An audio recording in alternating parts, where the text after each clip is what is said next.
ప్రేక్షకులకు విజ్ఞప్తి. ఈ కార్యక్రమంలోని ప్రతి అంశం విషయ పరిజ్ఞానం కోసమే, ఎవరిని ఉద్దేశించినవి కావు. ఇందులో సూచనలు, సలహాలు కేవలం పాల్గొన్న వారి వ్యక్తిగత అభిప్రాయాలు మాత్రమే. ప్రేక్షకులు విజ్ఞతతో గ్రహించి వారి సూచనలు పాటించడమా లేదా అన్నది మీ వ్యక్తిగత నిర్ణయం. ఇందులో ఏ విధమైనటువంటి వ్యక్తిగత ఫలితాలకు గాని, వ్యక్తిగత లావాదేవీలకు గాని ఛానల్ యాజమాన్యానికి, సిబ్బందికి ఏ విధమైన సంబంధము, బాధ్యత లేదు. ప్రేక్షకులు గమనించగలరు. ధన్యవాదములు. నమస్కారం శ్రీ అనంత. లాస్ట్ వీడియోలో ఏదైనా సరే మనల్ని మనమే క్రియేట్ చేసుకోవాలి, దాన్ని బట్టే ఉంటుంది అని అన్నారు. స్వర్గాన్ని కూడా నిర్మించుకోవాలి. అవును. అండ్ మనీ హ్యాండ్లింగ్ అనేది నేను చెయ్యగలుగుతానన్న కాన్ఫిడెన్స్ కూడా మనలో క్రియేట్ అవ్వాలి.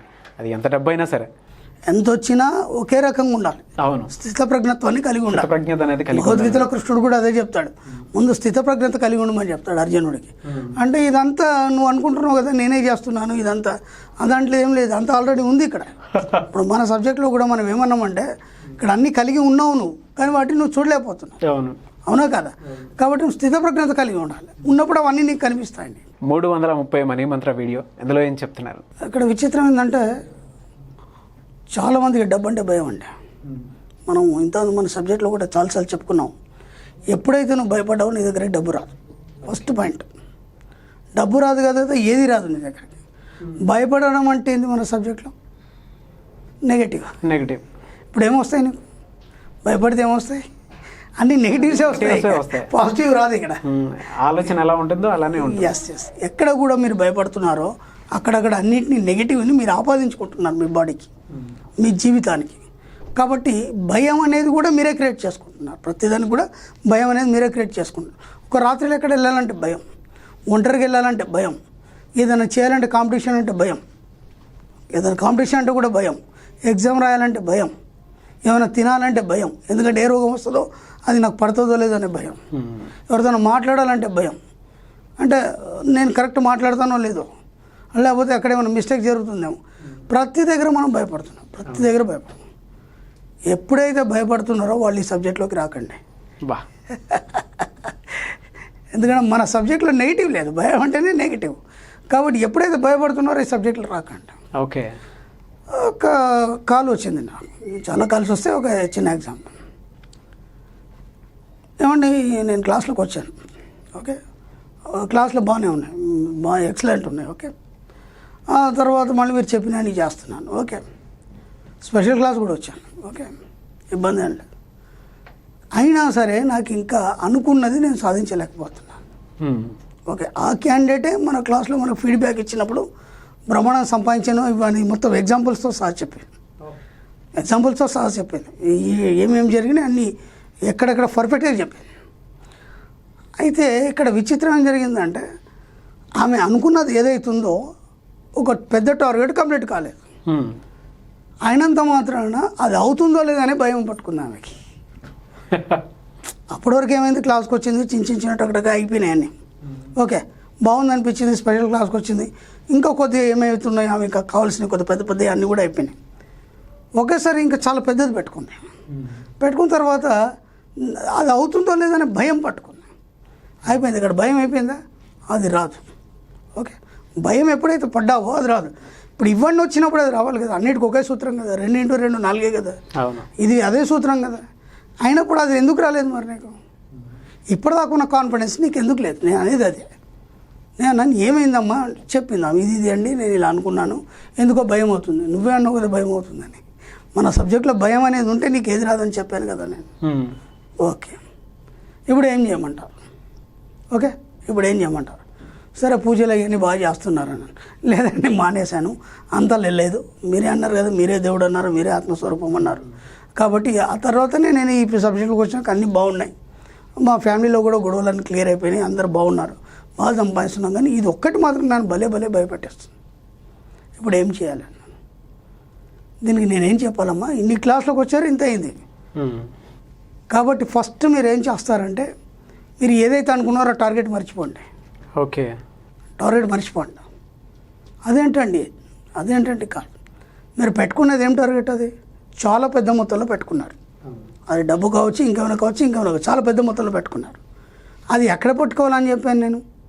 సూప్రోకాన్షియస్ మైండ్లో పెట్టుకోమని చెప్పాను, ఓకే. అది మర్చిపోయింది ఆమె. అది మర్చిపోయింది.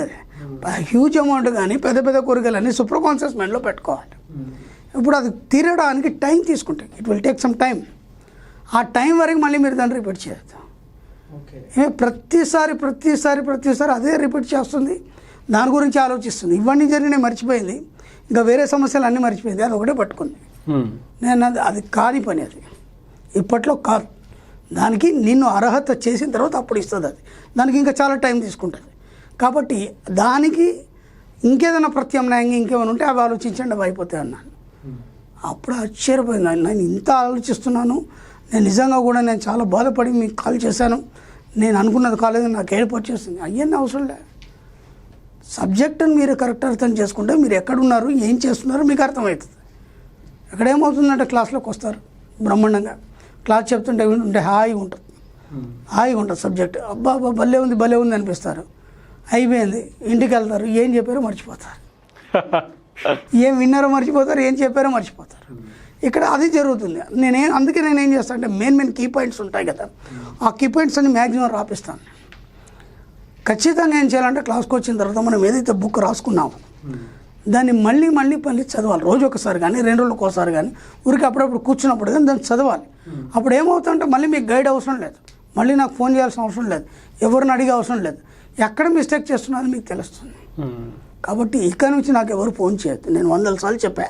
ఎందుకంటే ఎంతమంది కానీ మనం ఇప్పుడు నీ సమస్య ఏంటో, నీ కోరిక ఏంటో, నీకేం కావాలో అదంతా మీకే తెలుస్తుంది. మీ సబ్కాన్షియస్ మైండ్ ఏంది, ఈ మెడిటేషన్ ఏంది, ఇదంతా ఏంది సబ్జెక్ట్ అంతా చెప్పాను. కాబట్టి అది ఏమవుతుందని మీకే అర్థమవుతుంది, నాకు అర్థం కాదు. ఎందుకంటే సమస్య మీది కాబట్టి మీకు అర్థమవుతుంది.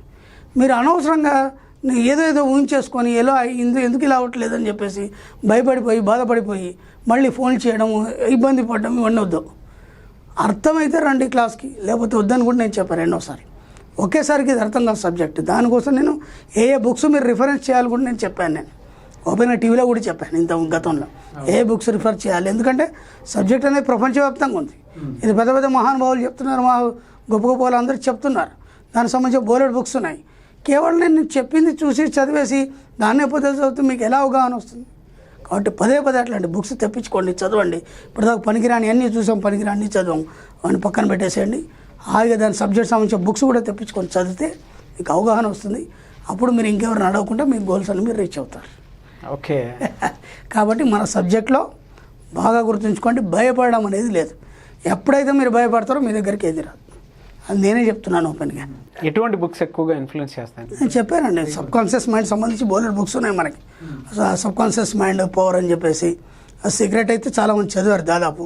సీక్రెట్ కూడా బుక్ ఒకసారి చదివితే అర్థం కాదు, పదే చదవమని చెప్పాను నేను. కాబట్టి అలాంటి బుక్స్ చాలా ఉన్నాయి మనకి. ఇంగ్లీష్లో ఉన్నాయి, హిందీలో ఉన్నాయి, తెలుగులో ఉన్నాయి. ఏ లాంగ్వేజ్ మీకు కన్వీనియన్స్ ఉంటే ఆ లాంగ్వేజ్లో మీరు చదవడం మొదలు పెట్టండి. చదవండి, చదివితే అసలు సబ్జెక్ట్ ఉందా లేదా, ఇది ఎంతవరకు కరెక్ట్ అనేది మీకు తెలుస్తుంది. ఊరికే విన్నామా ఏదో చేసామంటే కాదు. ఎందుకంటే ఈ దాంతో మీకు ఎంతవరకు నాలెడ్జ్ ఇవ్వాలి అంతవరకే ఇస్తాను నేను.